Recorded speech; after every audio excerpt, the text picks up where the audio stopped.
Kapil ji? Start करिए आप। Start करूं? मेरे यहाँ से तो सर स्टार्ट ही है ये। तो इसमें आप ठीक है आप जैसे स्टार्ट करिए एक बार। फिर से करो।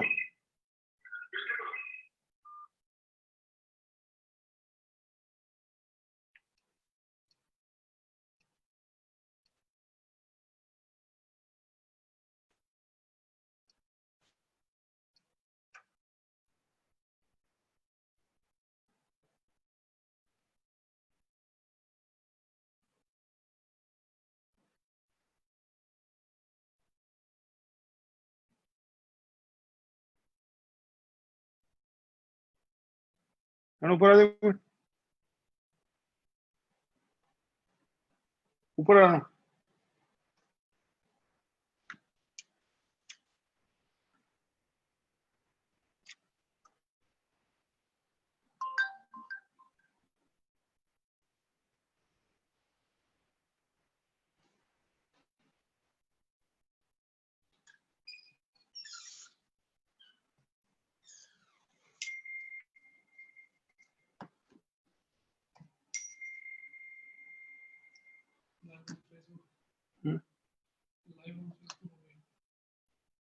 लाइव हो रहा है ना?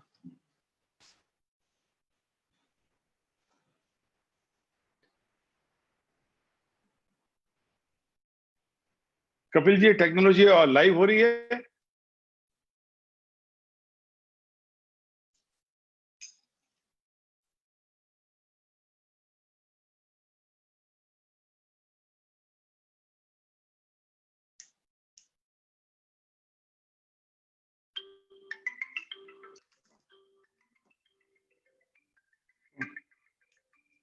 पाकिस्तान है क्या? तो किसका है? पाकिस्तान है। कौन करते?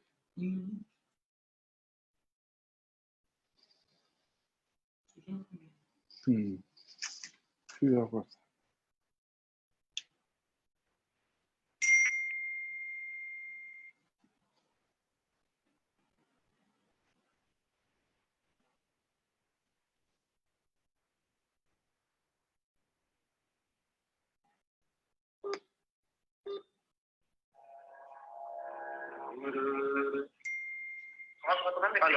हाँ कपिल जी, आपको आपका हाथ हो रहा है सर? नहीं नहीं, लाइव आ रहा ना? हाँ जी हाँ जी लाइव है? हाँ जी। ओके, शुरू करें? तू शुरू करें। हाँ?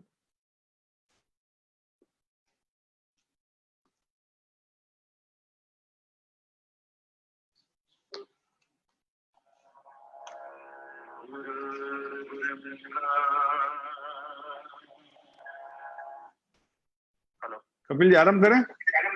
हाँ सर आप ओम सहनाववतु सहनो भुनक्तु सह वीर्यं करवावहै तेजस्विनावधीतमस्तु मा विद्विषावहै।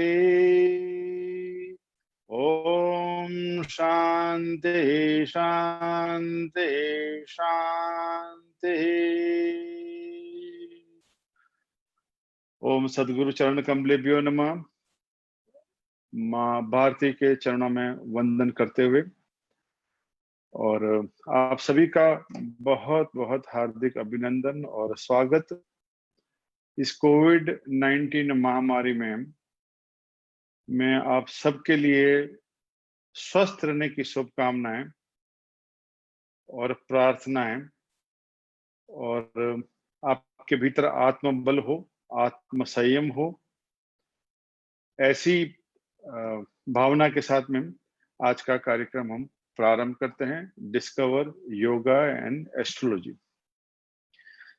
कार्यक्रम प्रारंभ करने के पूर्व मैं डॉक्टर कपिल देव केसरी जी का और उनके सारे सहयोगियों का बहुत कोटिश नमन करता हूं कि इस कोविड-19 के समय जब मानव का मानसिक संतुलन, उसका आध्यात्मिक संतुलन थोड़ा बहुत जब डगमगा रहा है, तो ये आपका जो भागीरथ प्रयास है, जो ज्ञान गंगा का प्रवाह आप ले आए हैं, विगत 41 दिनों से जो आप ये कार्यक्रम चला रहे हैं, इसमें मैं कई कार्यक्रम को मैंने सुना है, कई को देखा है, और मैं ये निश्चित मानता हूं कि ये बहुत ही संबल देने वाला, बहुत ही सृजनात्मक और बहुत ही ज्ञानवर्धक आपने ये कार्यक्रम संपन्न किया है और कर भी रहे हैं। मैं आपका और आपकी पूरी टीम का प्रज्ञा योग अलायंस का बहुत हार्दिक अभिनंदन करता हूं और उनका आभार प्रकट करता हूं।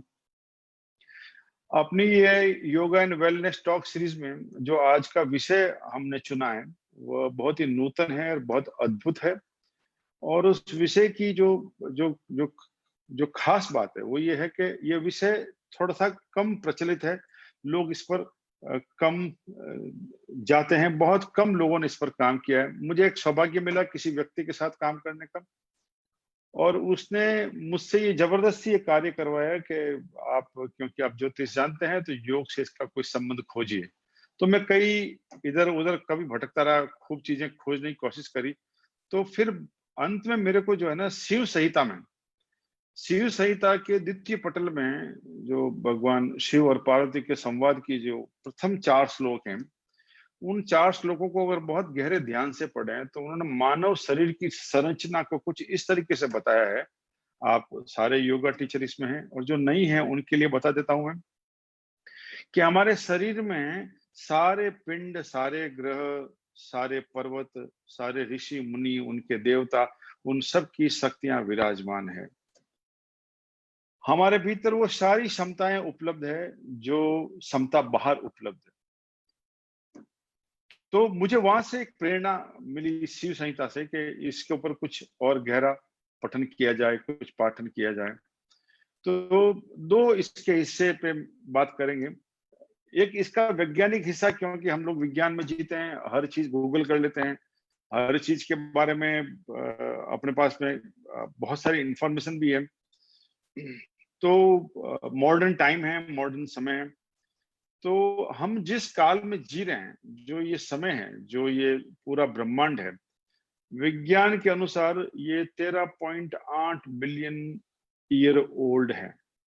The existence of this entire universe is 13.8 billion years. इसका मतलब ये है कि सारे ग्रह, नक्षत्र, इनकी भी उम्र उतनी ही है।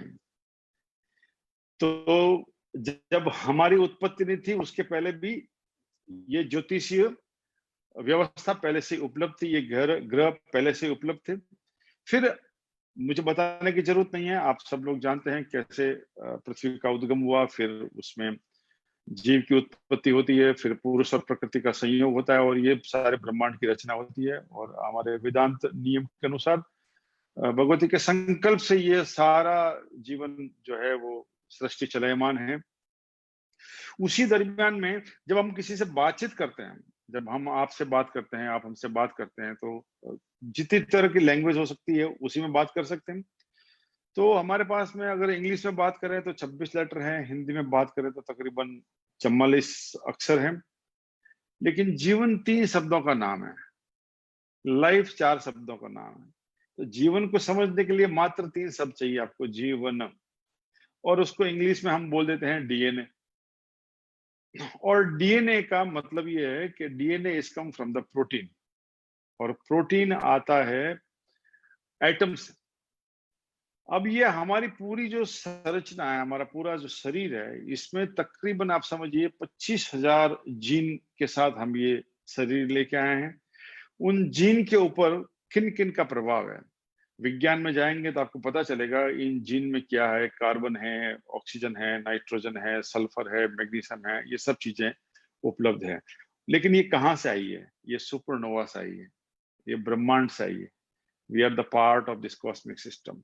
तो मेरे गुरुजी कहा करते हैं मेरे गुरुजी कि ह्यूमन के 2 बड़े एवोल्यूशंस हैं, एक है कॉस्मिक एवोल्यूशंस और एक है बायोलॉजिकल एवोल्यूशन। जब हम पैदा नहीं हुए थे तब कॉस्मिक एवोल्यूशन के पार्ट थे, और जब हम पैदा हो गए हैं तब हम बायोलॉजिकल एवोल्यूशन के पार्ट हैं। अब इस कार्यक्रम को अगर आप इसमें सम्मिलित करें कि भाई मैं अब इसको जो है योगा एंड एस्ट्रोलॉजी में इसको मैं कंबाइन करना चाहता हूं, तो मानव जीवन में हमारी जो व्यवस्था है उसमें ये पूरा जीवन, ये मेरा शरीर, इसमें चातुर्य उपासना का बहुत प्रखर ही वेदांत में इसका अनुसरण दिया गया है। हम लोग ने यही पढ़ा है। चातुर्य उपासना का इसमें बहुत गहरा प्रभाव बताया गया है। तो मन, बुद्धि, चित्त और अहंकार, हमारे सारे व्यवहार, भीतरी व्यवहार और बाहर के व्यवहार, इन 4 चीजों से ही करते हैं। फिर कर्मेंद्रियां हैं, ज्ञानेंद्रियां हैं, ये सब आप अच्छी तरीके से जानते हैं। तो इन सब के ऊपर ग्रहों का प्रभाव है। कोई ऐसी व्यवस्था, जब आज हम बात कर रहे हैं, जब आज इतना गूढ़ विषय की बात कर रहे हैं कि भाई शनि और योग को सम्मिलित कर दें, तो आप देखिए कितना अद्भुत सहयोग है। आज शनि वक्री हो गया है। शनि वक्री हो गया मतलब शनि और गहरी गूढ़ चीजों को भीतर से निकाल के बाहर प्रकट कर देगा। अब इसको आप मात्र संयोग कहें या ये नियति कहें, या आपके अपने विवेक पे निर्णय करता है। दूसरा एक गजब संयोग बताता हूं आपको मैं। आज के दिन 11 मई 2004 को, शायद हो सकता है मेरा साल करेक्ट नहीं हो, लेकिन मैं उम्मीद करता हूँ साल करेक्ट होगा, माननीय आदरणीय अटल बिहारी वाजपेयी की प्रधानमंत्री रहते समय पोखरण में परमाणु परीक्षण हुआ था। तो आज का दिन बहुत विशेष है। तो ये कोई एक परमाणु की घटना है, ये एक एटॉमिक इवेंट है जो आपके हमारे बीच में हो रहा है। और एटॉमिक इवेंट का मतलब है कि हम अणु के गुण विशेष पर बात करेंगे। कौन से अणु हमारे जीवन में, जो जिस अणुओं से हमारे शरीर की संरचना बनी हुई है, वो सारे अणु जो पूरे ब्रह्मांड में बिखरे हुए हैं, उनके बारे में आज अपन चर्चा करेंगे ये 3 दिन के कार्यक्रम में। मैं 12 राशियों को कौन सा योग करना चाहिए और कौन सा योग करने से उन राशि को क्या फायदा होगा। तो ज्योतिष की छोटी सी बात आपको बताता हूँ। ज्योतिष की कुंडली में जब जन्माक्षर का हम बनाते हैं तो उसमें 12 घर होते हैं। घर का मतलब 12th हाउसेस, ठीक है ना। तो उसमें ऐसे चौकड़ी बनाए, तो उसमें 12 घर होते हैं। एक होता है लगन, द्वितीय भाव, तृतीय भाव, चतुर्थ भाव, पंचम, षष्टम, सप्तम, अष्टम, नवम, दसम, फिर एकादश और द्वादश भाव। तो ज्योतिष ने मानव जीवन के सारी इन घटनाओं को 12 भाग में बांट दिया है। तो पहला वो है आपका लगन। लगन का मतलब है आपका चेहरा, आपका ओजस, आपका तेज, आपका आत्मबल, आपकी आत्मशक्ति, आपका आत्मसम्मान, आपके भीतर के अपने सेल्फ कंडक्ट कैसे करते हैं, उसके बारे में पहला घर है। द्वितीय हाउस आपकी आंखें है। द्वितीय हाउस आपका बैंक बैलेंस, आपके वाणी, आप कैसे बोलते हैं। तृतीय हाउस आपका छोटे भाई बहन और आपका पराक्रम, आपके दोनों हाथ, भुजाएं। चतुर्थ भाव आपका चेस्ट और आपका दिस पोर्शन एरिया, और ऐसे करते करते पूरे शरीर को 12 भागों में, हिस्सों में बांट दिया है। और हमारी 12 राशियां हैं। तो हर राशि का जो है एक देवता है, और आप सब जानते अच्छी तरीके से। तो मेष राशि, वृषभ, मिथुन, कर्क, सिंह, ऐसे करते करते जब 12 राशि होती है तो किसी का मालिक कोई है। तो 2 राशि ऐसी है, मेष और कर्क, जिसकी राशि है सूर्य और चंद्रमा। बाकी सबको 2-2 डिपार्टमेंट दिए हुए हैं। तो वृषभ के और तुला के शुक्र है। तो ऐसे 9 ग्रहों को ये सब अपने अलग अलग हिस्सों में बांट दिया गया है।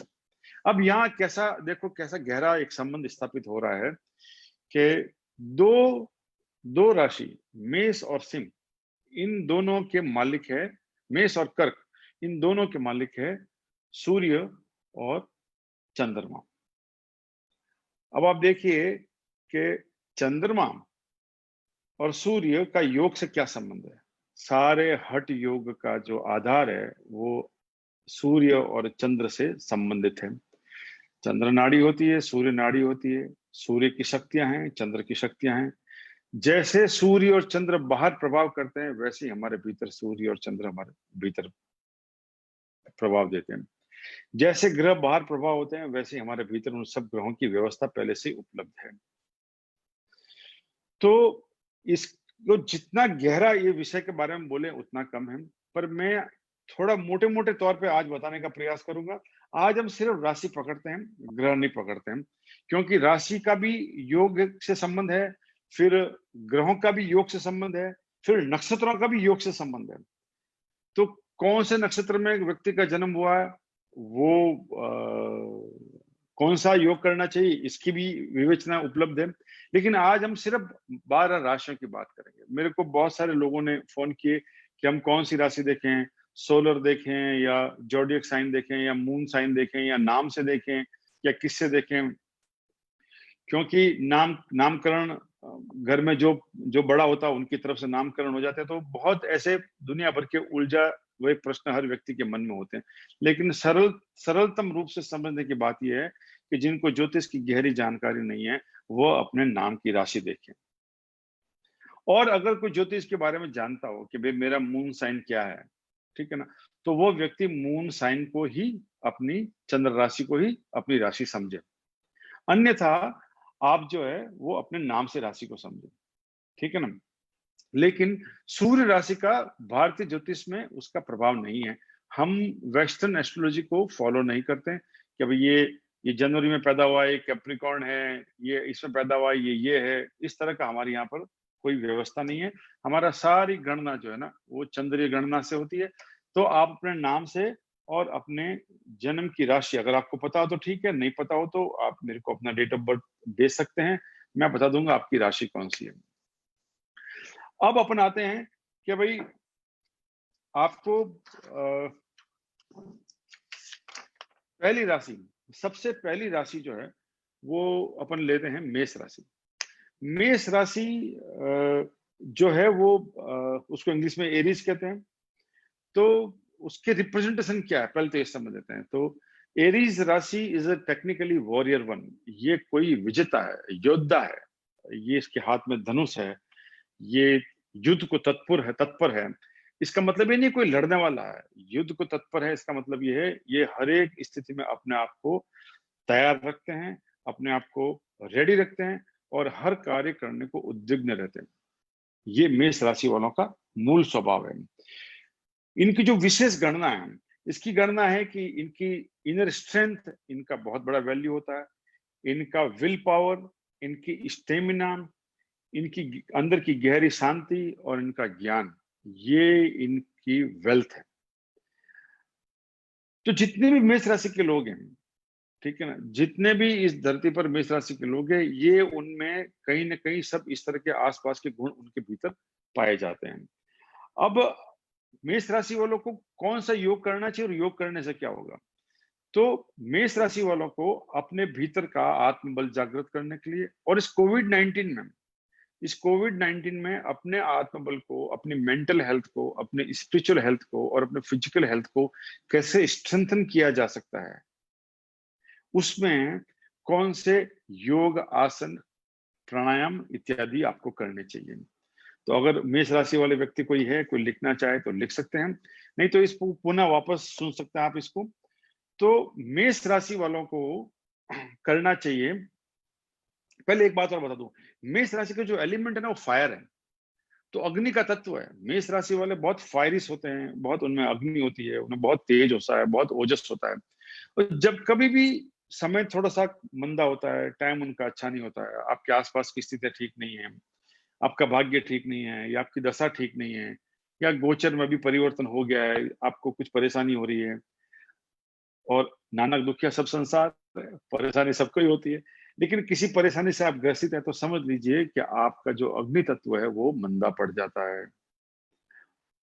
अग्नि तत्व जब मंदा पड़ जाता है आपका, तो आप अग्नि तत्व को कैसे प्रज्वलित करें, वो सारे कार्य करें। तो जो बहुत कॉमन सेंस है, जिसमें किसी हमारी भी जरूरत नहीं है, तो आप रोज अगर घी का दिया करें तो भी ये एक अग्नि कर्म हो गया। आप वैश्विक हवन करें, वैश्वदेव हवन करें तो भी आपका ये अग्नि कर्म हो गया। आप यज्ञ करें तो भी ये अग्नि कर्म हो गया। आप गहरी शांति में भीतर मौन में चले जाएं, तो भी ये अग्नि का प्रज्वलित का कार्यक्रम हो गया। और आप अगरबत्ती करें, दिया करें, इस तरह की कुछ कार्रवाई आप कर सकते हैं, तो आपका अग्नि तत्व प्रज्वलित हो सकता है। और इसका जो प्लेनेट है वो है मार्स, मंगल। तो मंगल के देवता आप सब जानते हैं अच्छी तरीके से, हनुमान जी हैं। हनुमान मंदिर जाइए, हनुमान जी का स्मरण करिए, हनुमान चालीसा का पाठ करिए। जो कुछ भी आप हनुमान जी के बारे में आपकी श्रद्धा पूर्वक जो भी आप कर सकते हैं उतना आप करें, तो उससे भी आपको लाभ हो सकता है। तो मेष राशि वालों को लाभ होने के लिए ये 2 तरीके तो मैंने बता दिए आपके। अब आ जाते हैं अपन कौन सा योग करना चाहिए, विच आसन मेष राशि वालों को करना चाहिए। अगर कोई मेष राशि का व्यक्ति सच में, सत्य स्वरूप में अपने जीवन को श्रेष्ठतम शिखर तक ले जाना चाहता है, अपने जीवन की सारी संभावनाओं को उकेरना चाहता है, अपने भीतर जितनी भी क्षमताएं हैं उन क्षमताओं को बाहर निकालना चाहता है, अपने अपने आने वाले जीवन के समय काल में अपने आसपास के लोगों में, वातावरण में, आपके समाज में, आपके परिवार में, आपके घर में, और इस एनवायरमेंट को भी और पर्यावरण को भी अगर आप वाकई कुछ कंट्रीब्यूट करना चाहते हैं, तो मैं आपको बता दूं, आप एक प्रयोग करें 108 दिन का सूर्य नमस्कार का। अगर आप 108 दिन सूर्य नमस्कार करेंगे, मैं आपको ये बता देता हूं, मेष राशि वालों के सर्वोत्तम लाभकारी कोई आसन है तो सूर्य नमस्कार है। अब यहाँ पर जो योगाचार्य है, जो योगी है, जिनका योग में बहुत प्रवृत्त है, जो निवृत्त है योग में, जो योग में बहुत जुड़े रहते हैं, उनके लिए तो बहुत आसान है। लेकिन जो ऐसे लोग होते हैं जिनको योग तब करते हैं जब बीमार पड़ जाते हैं, या योग वो तब करते हैं जब अब डॉक्टर भी बोल देता है सर आप योग करिए, तो योग करते हैं। या फिर कहीं कोई इन्फ्लुएंस हो जाता है बाहर से, कोई मित्र लोग कोई बताता नहीं योग करो, योग करो, योग से फायदा होता है, और चारों तरफ या प्रज्ञा योग अलायंस का एक इन्फ्लुएंस हो जाता है कि आप योग करें, और खूब सारे योगाचारी अपने आसपास इनका जो है बहुत विकास कर रहे हैं। लेकिन स्वतः ही आपके मन में ऐसी प्रेरणा और बहुत ही गहरी श्रद्धा से अगर आप सूर्य नमस्कार करते हैं, तो मेष राशि वालों को बहुत कमाल का बेनिफिट हो जाता है। और क्योंकि मेष राशि वालों के लिए आपका चेहरा बहुत प्रमुख है, तो ये चेहरा का जो आसन है जिसको हम बोलते हैं ब्रह्म मुद्रा, तो आपका जो हेड है वो forward, backward, left, right and turn this side and this side, ये जितना आप धीरे कर सकते हैं। तो यहाँ की जो मेडुला है आपकी, जहां पर मेष राशि का विराजमान है और जो आपके अंदर एक आत्मबल देता है, आपका अंदर सामर्थ्य पैदा करता है, आपका इनर स्ट्रेंथ जनरेट करता है, आपको फिट रखता है, आपके अंदर की सारी क्षमताओं को जो उकेर रख सकता है, वो सारा व्यवस्था आपकी इस मेडुला में उपलब्ध है। तो जो ही आप ये जितना धीरे करेंगे, योग का एक स्वभाव और वो योग का एक प्रभाव, और योग में आपको तुरंत अगर अनुभव करना है कि मैं आज करूँ, मुझे आज पता चल जाए, तो जितनी चेतनामय तरीके से, जितनी आप अवेयरनेस से आप कोई भी योग करें, किसी भी राशि में कोई भी योग करें, आपको निश्चित फायदा होगा। लेकिन मैं जो बता रहा हूँ वो कुछ विशेष आसन है। तो ये अगर आप ब्रह्म मुद्रा करेंगे और जितना धीरे करेंगे, जितना आप इसको इसको अवेयरनेस के साथ करेंगे, आपको उतना ही बेनिफिट होगा। आप जाके देख सकते हैं, जो योगाचार्य वो सब मालूम है, जो नहीं है, जो नए लोग हैं, जो मेरे संपर्क से जुड़े लोग हैं, वो जाके गूगल पे सर्च कर सकते हैं, नहीं तो प्रज्ञा योग अलायंस से कनेक्ट करके उनसे आप ऑनलाइन भी सीख सकते हैं। तो ब्रह्म मुद्रा करें। फिर प्राणायाम कौन सा करना आपको, क्योंकि मेष राशि वालों के लिए इनर स्ट्रेंथ एक बहुत बड़ा उनका अस्त्र है, और कामनेस उनका बहुत बड़ा अस्त्र है। तो इनर स्ट्रेंथ और कामनेस का एक बहुत गहरा संबंध वो है नाड़ी शोधन प्राणायाम से। जितना नाड़ी शोधन प्राणायाम आप करेंगे, अनुलोम विलोम प्राणायाम जितना करेंगे, मिनिमम आप 20 बार तो एक दिन में करे ही करें सवेरे। 2 बार कर सके तो सर्वश्रेष्ठ है, और 3 बार कर सके तो अति उत्तम है। लेकिन एक बार तो अवश्य करें। नाड़ी शोधी प्राणायाम आपको बहुत ही लाभकारी और आपको तुरंत फायदा देने वाला होगा। फिर क्योंकि ये सारा आप जब मैं बात कर रहा हूँ इनर स्ट्रेंथ की, ओजस की, तेजस की बात कर रहा हूँ, तो हमारे शोल्डर बहुत इंपॉर्टेंट है। ये है ना, तो हमारे तारे यहीं पे लगते हैं। जो फौजी में लोग होते हैं, जो पुलिस में लोग होते हैं, वो तारे यहाँ लगाते हैं। तो कभी विचार करना चाहिए यहाँ पे तारे क्यों लगाते हैं। तो तारे तो यहाँ भी लगा सकते थे, यहाँ भी लगा सकते थे, यहाँ भी लगा सकते थे, लेकिन तारे यहीं लगते हैं। ये आपका भार ढहने का, आपका रेस्पॉन्सिबिलिटी लेने का, आपका रेस्पॉन्सिबिलिटी स्वीकार करने का, आप में सामर्थ्य होने का, ये सारा खेल यहाँ पर है। तो मेष राशि वाले ज्यादा सामर्थ्यवान होते हैं, ज्यादा रेस्पॉन्सिबल होते हैं, वो रेस्पॉन्सिबिलिटी ले सकते हैं। इसलिए सूक्ष्म प्राणायाम शोल्डर के करने चाहिए। जितने भी शोल्डर के सूक्ष्म प्राणायाम हैं वो आपको करने चाहिए। तो ये आपको बहुत फायदेमंद हो। एक आसन और बता दूं आपको मैं, बहुत ही अद्भुत आसन है और ये बहुत आपको बेनिफिट देने वाला, वो है वीरभद्र आसन। वीरभद्र आसन आपको इतना गहरा प्रभाव देगा मेष राशि वालों को कि अगर किसी मेष राशि वाले व्यक्ति को आज ही कुछ रिजल्ट चाहिए, अगले 5 दिन में चाहिए, 6 दिन में चाहिए, तो 3 या 4 वेरिएशन आप जो है वीरभद्र आसन के प्रारंभ करें और देखें 7-8 दिन के अंदर आपको कितना गहरा आपको बेनिफिट हो रहा होगा। तो ये मेष राशि के बारे में मैंने आपको बताया। अब अपन चलते हैं दूसरी राशि के बारे में। दूसरी राशि का नंबर जो है ना वो है वृषभ राशि, इंग्लिश में उसको टॉरस बोलते हैं। वृषभ राशि का मजा कुछ और है सर, बहुत ही स्ट्रांग, बहुत ही पावरफुल। तो स्ट्रांग और पावरफुल जो मेष राशि है, तो मेष राशि को हम लोग बोलते हैं द ब्रिज। तो किसी एक और दूसरे के बीच में ऐसे ब्रिज होना, ये वृषभ राशि वालों का बहुत बड़ा प्रभाव है। तो दुनिया में जितने भी वन ऑफ द फाइनेस्ट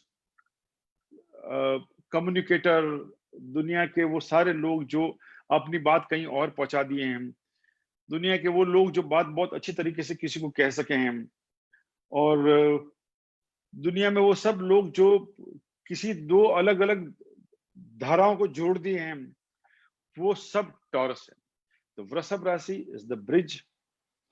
इनका जो गुण है, इनकी जो क्षमता है, वो है पावर, ताकत, डिटर्मिनेशन। जितने भी वृषभ राशि के लोग होते हैं वो बहुत डिटरमाइंड होते हैं। करेज, बहुत करेजियस होता है। उनको प्लेजर चाहिए होता है हर हाल में। उनका अपना कंफर्ट अगर छीन लो तो बहुत इरिटेट हो जाता है।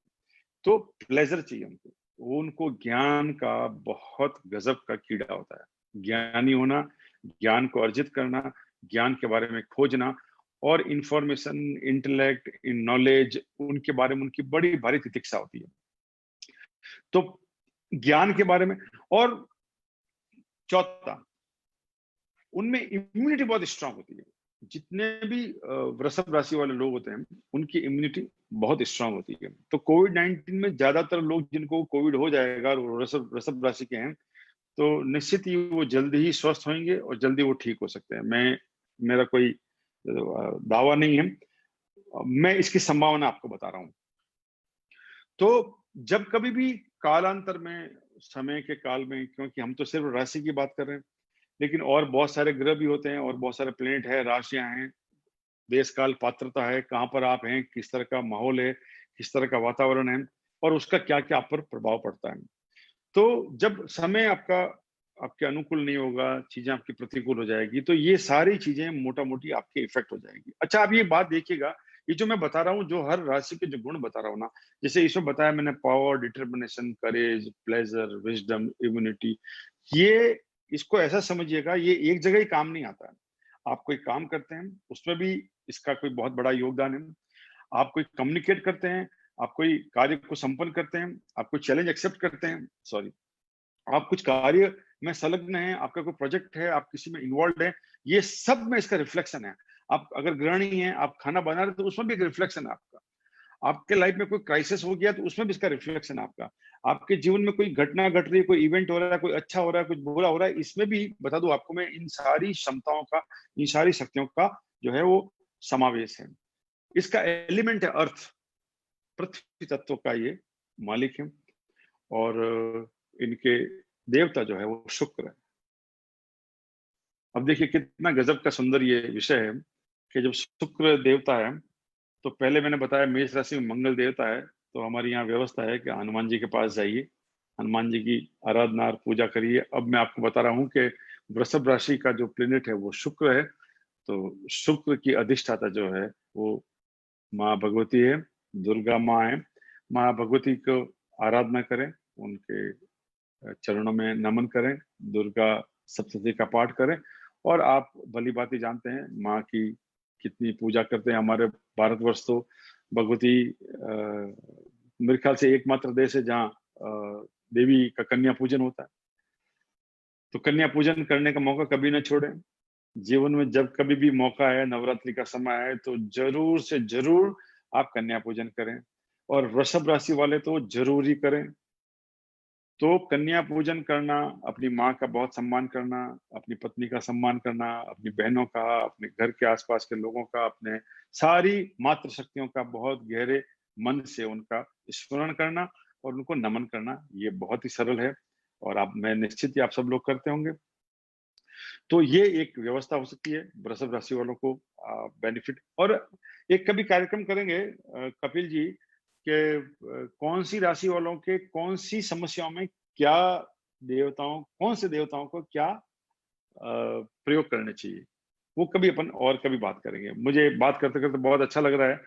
तो क्योंकि मैं, हमारी भगवती राज राजेश्वरी हमारी ईष्ट है, तो निश्चित ही जब ये माँ का स्मरण होता है, और क्योंकि आज हम मदर डे के आसपास ही हैं ठीक है ना, तो माँ माँ होती ही ऐसी है वो चाहे मेरी माँ हो, चाहे वो आपकी माँ हो, चाहे माँ भगवती हो, ठीक है ना।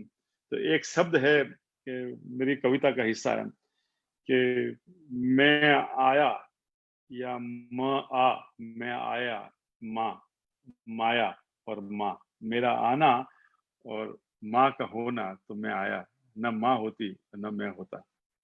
तो इतना सुंदर शब्द, इतना ताकतवर शब्द, ये फिर कभी इस बारे में चर्चा करेंगे, ठीक है ना। अब वृषभ राशि वालों को कौन से आसन करने चाहिए।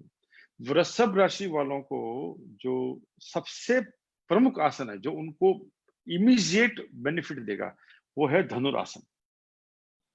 धनुरासन का जब आप करेंगे तो ब्रिज बन जाएगा। योगाचार्य सब जानते हैं, और गूगल में जाके देखें उसको कि धनुरासन कैसे दिखता है, तो ऐसा लगेगा आपका पूरा शरीर एक ब्रिज के रूप में कन्वर्ट हो गया। धनुरासन करें, क्योंकि आपको बहुत डिटर्मिनेशन चाहिए, तो आप दंडासन करें।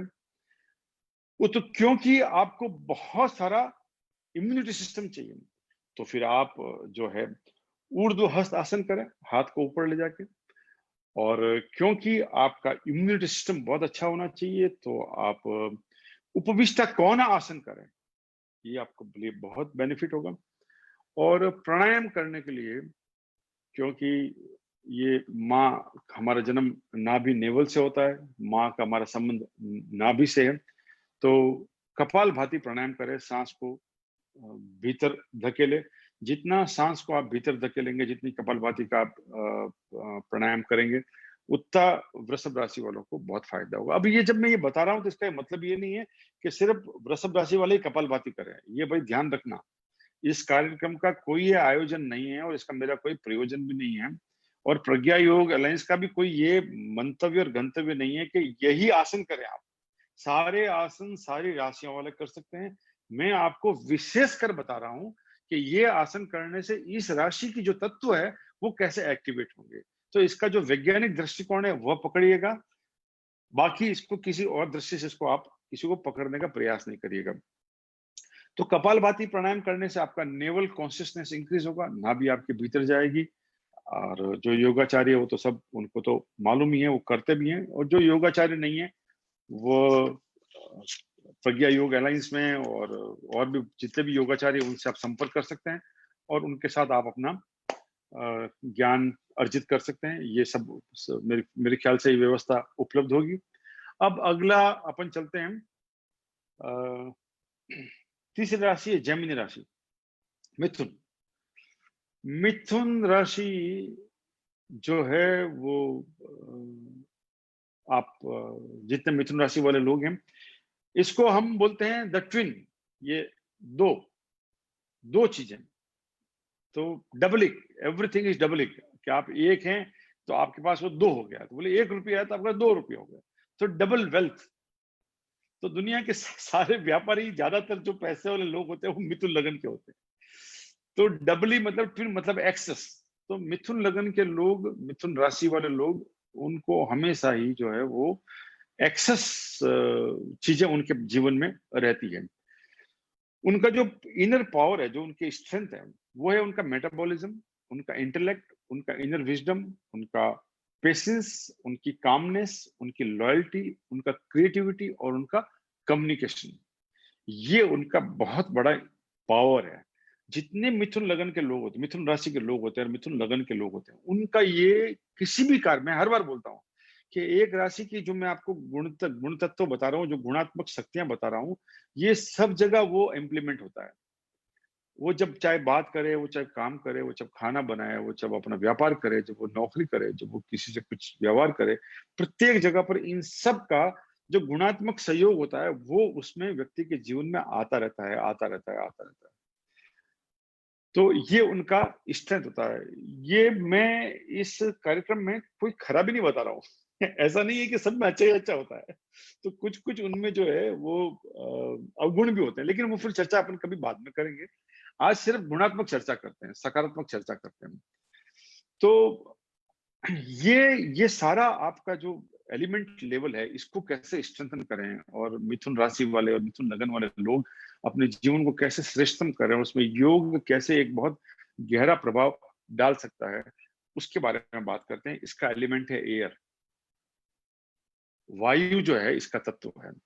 अब देखिए वायु की गति देखिए, वायु की स्पीड देखिए, वायु का एक्सपेंड देखिए, कितना उसका फैलाव है, कितनी उसकी जो है वो क्षमताएं हैं। तो और कितना जल्दी फैल जाता है। तो मिथुन राशि वाले लोग जल्दी ही अपने कार्य में कामयाब हो जाते हैं। अगर उनको फेल भी होना होता है तो जल्दी फेल हो जाते हैं। अगर उनको कोई बात कम्युनिकेट करनी है तो भी वो जल्दी कर देते हैं। तो एयर ही उनका एलिमेंट है और प्लेनेट है उनका मरकरी। बुध ग्रह जो है उनका मालिक आप सब लोग जानते हैं कि बुध ग्रह की जो मालकियत है, बुध ग्रह के जो देवता है वो भगवान गणपति, गणेश, विघ्न विनाशक। और भगवान गणपति की आराधना तो हमारे शायद सबसे ज्यादा अगर किसी देवता को पूजा जाता है तो गणेश जी के नाम से पूजा जाता है, और गणेश जी तो विघ्न हरता है। तो हम सब जीवन में विघ्न हटाना चाहते हैं। लेकिन मैं एक बहुत गहरा एक लिंक बताता हूँ आपको। मैं मिथुन राशि में और वृषभ राशि में गजब का एक संयोग बताता हूँ आपको मैं। उसमें शुक्र है और शुक्र का मालिक है विनस। शुक्र का देवता है माँ भगवती, और भगवती ने अपने संकल्प से जो है वो गणेश का अवतरण किया। तो शिव महिमन स्तोत्र के पाठ में एक बहुत सुंदर श्लोक आता है। वो मेरे शुरुआत के दौर में मैं उसको खूब पढ़ता था। मैं वो मंत्र आपको सुनाना चाहता हूँ, और वो मंत्र की मेरी उतनी गहरी आस्था है, और वो क्योंकि दो राशि को कैसे जोड़ता है वो मैं आपको बताता हूँ उसमें। गजाननं भूतगणादिसेवितं कपितजम्बो फलचारुभक्षणम् उमाश्रुतं शोकविनाशकारकम् नमामि विघ्नेश्वरपादपङ्कजम्। उमाश्रुतं शोक विनाशकारकम्। उमा के सुत उस शोक को विनाश करने वाले हैं। आपके जीवन में जो भी दुख है उसको वो निवारण करने वाले हैं। वृषभ राशि वाले और मिथुन राशि वाले भगवान गणपति की आराधना करें और देवी की आराधना करें तो आपको निश्चित फायदा होगा। मैं विषय से भटक तो नहीं रहा हूँ कपिल जी, अगर भटक रहा हूँ थोड़ा बहुत तो मुझे क्षमा करिएगा, ठीक है ना। तो अब इनमें कौन सा आसन करना चाहिए? ये आसन करना चाहिए, सबसे पहला आसन और जो जो बहुत ताकतवर होगा वो है डाउनवर्ड डॉग आसन। सूर्य नमस्कार का हिस्सा है। आप योगाचार्य सब जानते हैं। तो डाउनवर्ड डॉग आसन आपको बहुत बेनिफिट करेगा। फिर आपका त्रिकोण आसन बहुत आपको लिए बेनिफिट करेगा। त्रिकोण आसन आसन आपके मेटाबॉलिज्म सिस्टम को इतना स्ट्रांग कर देगा कि आपके जितनी भी समस्याएं हैं, चाहे वो शारीरिक हो, चाहे वो मानसिक हो, चाहे वो बाहरी हो, मेटाबॉलिज्म अगर किसी का स्ट्रांग है तो उसका प्रभाव सब जगह पड़ता है। तो त्रिलोक त्रिकोणासन करें, उत्तासन करें। उत्तासन आपको अंदर बहुत कामनेस लाएगा, आपकी क्रिएटिविटी को इंक्रीज करेगा। और अधोमुख शवासन करें। अधोमुख शव आसन आपके अंदर पेशेंस, इनर विजडम और लॉयल्टी इंक्रीज करेगा। अधोमुख आसन आप करिए, इसके अद्भुत परिणाम है। आप सारे योगाचार्य जानते हैं, आप करके देखें। और तो आपको निश्चित फायदा होगा। और प्राणायाम कौन सा करना चाहिए, इनमें प्राणायाम करने का जो व्यवस्था है वो है नाड़ी शोधन प्राणायाम। नाड़ी शोधन प्राणायाम आपके लिए बहुत ही कारगुजार होगा, बहुत ही बेनिफिट होगा। और आसन भी है, लेकिन आज क्योंकि समय थोड़ा चर्चा कम, मुझे बहुत समय लग गया है, तो अपन चलते हैं अगली राशि पर, और वो है कर्क राशि। अंतिम राशि में आ गए अपन, कर्क राशि में। कर्क राशि द क्रैब, और कैंसेरियन बोलते हैं इंग्लिश में इसको। अद्भुत राशि है, बहुत कमाल की राशि है भैया। तो इनकी राशि के बारे में जितनी चर्चा करें उतनी कम है। इनके जो गुण तत्व है, इनका जो गुणात्मक क्षमताएं हैं उनकी, वो है leadership, speed, strength, argument power, emotional sensitivity and creativity. ये कैंसरियन के गुणात्मक स्वभाव है।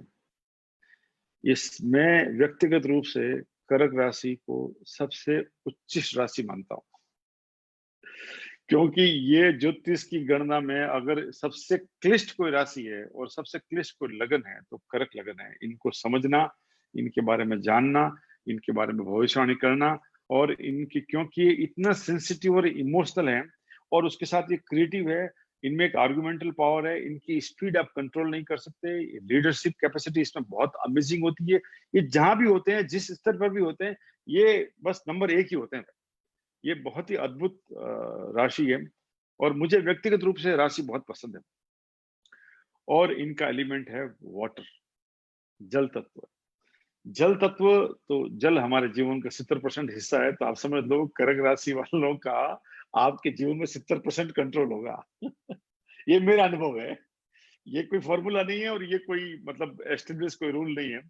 बट कर्क राशि वाले लोग जो है वो बहुत कमाल के अद्भुत लोग होते हैं। और इनका जो ग्रह है, प्लेनेट है, वो है चंद्रमा, मून। अब चंद्रमा तो 16 कलाओं का मालिक है। प्रतिपल बढ़ता है, प्रतिपल घटता है। फुल मून होता है तो हाई टाइड आ जाता है, नो मून होता है तो लो टाइड आ जाता है। सारी धरती का, समुद्र का जो पानी है, हमारे शरीर का जो पानी है, वो सारा इस मून साइन से इतना गहरा उसका प्रभाव है कि आप जितनी इसके बारे में चर्चा करें उतनी कम है। तो मून राशि के बारे में,